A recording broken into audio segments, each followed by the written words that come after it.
정교와 반공주의. 다음으로 사회부가 파견한 종교단체 활동을 살펴보자. 사회부와 종교단체 대표들은 10월 29일과 30일 양일에 걸쳐 연석회의를 열고 사건 지역을 유문하는 한편 진상조사를 위해 합동조사단을 파견하기로 결정했다. 위문단에는 국내의 거의 모든 종교단체가 망라되었다. 종교위문단 의장은 박유진 불교이 맡았고 재정은 조민형 감리교, 비서는 윤을수 천주교가 맡았는데 그는 통역도 담당했다. 위원으로는 김창숙, 유도회, 김범린 조선불교총무원, 윤달령 성공회, 이단 천도교,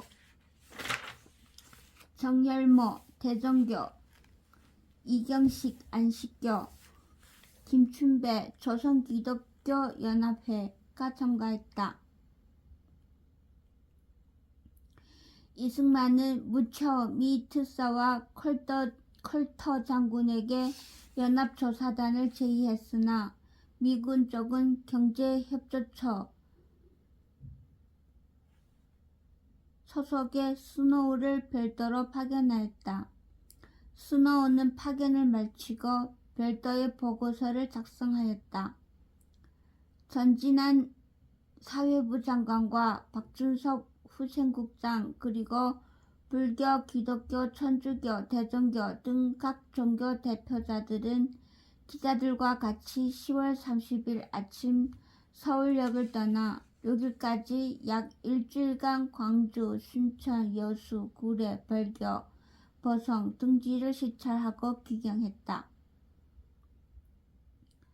종교위문단은 위문구호 사실규명 등을 주요 목적으로 내걸었으나 후생국장은 반란을 촉진시킨 요인이 무엇이었는지 더 이상의 반란을 방지하기 위해서 어떤 대책이 필요한지를 더 알고 싶어 했다. 실제로 구호 사업이 유지되려면 계속적인 물질적 지원이 뒤따라야 했지만 여력이 없었기 때문에 일회적인 지원에 그칠 수밖에 없었다. 따라서 이들의 활동은 각 지역에 책임 있는 인물들로부터 의견을 청취하는 것에 비중이 놓여 있었다. 종교단체 대표단은 광주의 방직공장을 방문하여 공원을 경례하고 11월 1일 순천 지구 사상자 합동추도회에 참여하고 구호물자를 순천과 여수에 보내는 등의 유문사업을 벌이기도 했지만 지방관리와 유지 등을 만나 사건의 자초지종을 듣는데 거의 대부분의 시간을 보냈다. 위문단이 만난 사람들은 이남규 전남지사, 광주경찰서장, 순천군수와 민족청년단, 대동청년단 등의 단체 대표자, 순천주둔국군과 지방관리, 구례경찰서장, 중학교 교장, 벌교면장, 보성군수 등이었다.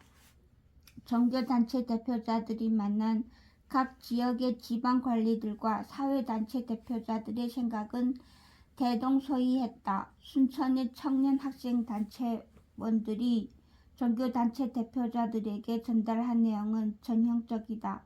그들은 여순 사건이 군부 내 좌익 분자의 소행에서 비롯되었기 때문에 공산분자를 전국적으로 청공화하는 것이 필요하며 시민들이 휩쓸려 들어간 것은 반공 노선이 투철하지 못했기 때문이므로 앞으로는 민족진영 총단결의 국민운동을 전개하거나 민병을 조직해야 한다고 주장했다. 이들은 자신들의 주장을 총 6개 항으로 정리했는데 좌익분자 수청과 반공교육 강화는 소리 높여 주장했지만 이 사건으로 피해를 입을 유가족을 구호해야 한다는 민생 대책은 오직 한 개 항에 불과했다. 하지만 정부의 비판적인 지방 관리들의 발언도 있었다. 유수현 구례군수는 번기군이 신사처럼 행동했다고 평가했다. 이에 비해 정부의 위치는 떨어졌는데 왜냐하면 번기군이 온다고 하자 구례에 있던 경찰과 국군이 모두 남원으로 도망가 버렸기 때문이다. 구례 군수는 정교 대표단에게 번기군은 주민들의 식량을 갖고 가고 국군은 식량, 의주, 이불을 가져가는 바람에 주민들의 불평이 많다고 지적했다. 하지만 이 같은 사실은 정교 대표단의 보고에서는 전혀 언급되지 않았다. 순천에 있던 브랜드 신부가 진압군에 의해 66명에서 67명의 민간인이 처형된 것 같다고 증언하고 정교 유문단도 60에서 70명의 시신이 그대로 쌓여있는 처형장을 직접 둘러보기는 했지만 정작 정교 대표단의 보고서에는 이것도 전혀 언급되지 않았다. 한편 스노우는 정교유문단과 여정을 같이 하면서도 여수와 순천의 미국인 선교사와 진압작전에 참가했던 미군을 만나는 등 별도의 일정을 진행하며 독자적으로 정보를 수집했다. 스노우는 순천에서 남부 장로교의 보이어 선교사와 아일랜드인인 브랜드 신부를 만났다. 보이어는 여수를 진압할 때 진압군이 400여 발의 박격 포탄을 사용한 결과 시가지 일부가 불탔으며 여수에 소풍기가 일어났을 때 5명 내지 6명의 방첩대 요원들이 현지에 머물고 있어서 군 당국에 완전한 보고를 제공했다고 전했다.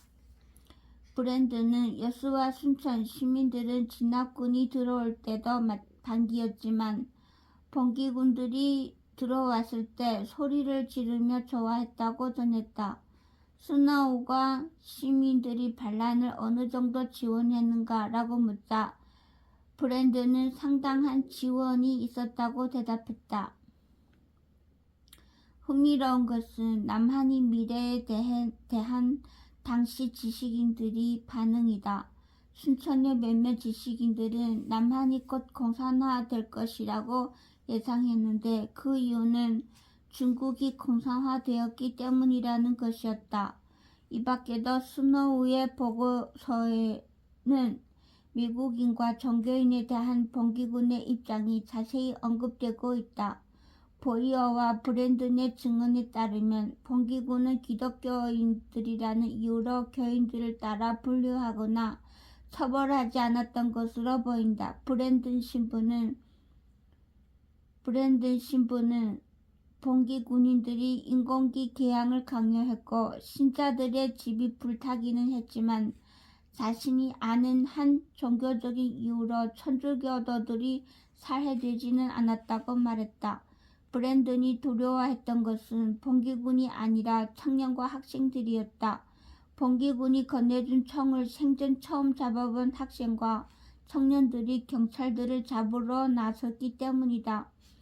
종교 대표단 보고서에도 신자와 교회의 피해가 적었다고 기술했다.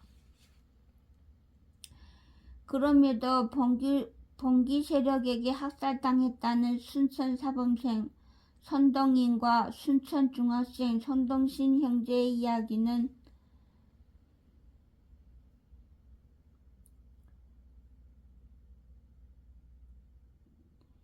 번기 세력이 종교인을 살해한 대표적인 사례로 알려지고 있다. 특히 이들 형제의 아버지인 손양원 목사가 자신들의 아들을 죽인 안재선을 사형장에 구출하여 자신의 양아들로 맞았다는 이야기는 원수를 사랑하라는 예수의 말씀을 실천한 훌륭한 예로서 지금까지 널리 전해지고 있다. 그러나 두 형제가 죽음을 당했던 이유는 이들이 단지 종교인이기 때문이 아니었다. 손동인이 장악했던 순천사범학교에서는 모스크바 삼상 결정안이 발표된 다음부터 반탁과 모스크바 삼상안 지지 논쟁이 심했는데 손씨 형제는 우익의 반탁운동에 몸담고 있었다. 또 그들은 이철승이 대표로 있는 전국학생총연맹 항전에서 활동하기도 했다. 형제는 기독교 신자이기도 했지만 강한 반공주의 의식을 가진 우익 청년 단원들이었다. 이들이 순천 지역의 항전 학생들, 대동 청년 단원들과 함께 봉기군에 맞서 싸우자 봉기 세력은 그들을 체포하여 총살했다. 결국 동인, 동신, 형제가 죽음을 당한 것은 종교적 이유라기보다는 좌우에게 정치적 투쟁이 주요한 원인이었다. 하지만 손양원 목사가 아들을 죽인 좌익을 양아들로 삼게 되면서 두 형제의 죽음에서는 정치적 의미가 탓세되고 상대적으로 기독교적 순교의 측면이 두드러지게 강조되었다. 한편 봉기군은 경찰과 친일파, 우익 세력 처벌에는 매우 단호했지만 미국인에 대해서는 비교적 관대한 태도를 취했다. 봉기군이 여수인민대회 등에서 밝힌 성명서에서 따르면 그들은 미국을 제국주의로 규정하고 이승만 정권을 매국 정권으로 규정하였다. 하지만 실제 미국 고문관이나 미국인 선교사에 대한 직접적인 공격은 이루어지지 않았다. 순천의 크레인 선교사 집은 봉기군에 잡혔다가 풀려난 2명의 미 임시 군사 고문 단원들이 숨어 지낸 곳이었다. 그리고 크레인의 집은 보이어의 집 바로 옆이었다.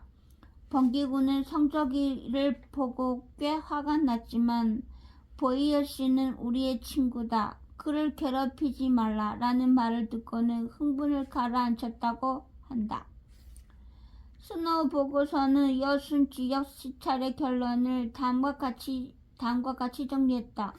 첫째, 큰 사무실에 일하는 사람이 하나도 보이지 않을 만큼 지방 행정이 마비되어 있다. 둘째, 봉기군과 진압군으로부터 식량을 뺏겨 주민들이 고통받고 있으므로 식량 문제가 시급히 해결되어야 한다. 셋째, 여수 시내 부흥은 정부에 의해서 이루어져야 하며 구호물자가 보내져야 한다. 넷째, 인공기가 개항되고 인민위원회가 설립되고 식량 배급이 된 것에 비추어 볼 때 반란에는 조직적 지원이 있었다. 다섯째, 반란에는 깊은 원인이 있다. 봉기군에 대한 광범한 지지는 정치적 문제로서 대단히 중요하며 가볍게 생각하지 말아야 한다. 여섯째, 게릴라 활동의 근거지가 되는 것을 막으려면 강하고 건설적인 조치를 취하여야 한다. 이상과 같은 결론은 대체로 현실을 반영한 시찰 결과였다고 할 수 있다. 종교 대표단도 11월 6일 서울로 돌아온 뒤에 보고서를 발표했다. 보고서는 봉기군이 3차례에 걸친 학살 계획을 가지고 있었다고 언급하면서 재발 방지를 위한 대책으로서 잔악무도한 공산당의 정책을 폭로하여 모략선전에 속지 말게 민심을 계몽해야 한다고 주문했다. 또한 현지의 의견이라 하여 발표한 내용을 보면 공보처를 일신하여 선전 계몽에 주력할 것, 정부가 강력한 정책을 실시할 것, 이번 사건을 군경 충돌이라고 모략선전하고 있으니 그렇지 않은 점을 일반 국민에게 잘 알릴 것 등이었다. 이것이 현지의 의견이지 아니면 종교 대표단의 의견인지조차 잘 분간이 가지 않는 내용이었다. 스노우 보고서와 비교해보면 종교 대표단의 보고서는 광범한 정보 수집에 소홀했고 실제로 조사한 사실조차도 보고서에 반영하지 못했다는 것을 알 수 있다. 종교 대표단이 역점을 두어 보고한 것은 각 지방에서 활동하고 있었던 청년단체나 지방 관리들이 말이었다. 그 결과 종교 대표단의 활동은 현지에서 제기된 대응 방향을 종교 단체들의 이름으로 발표한 것에 그치게 되었다.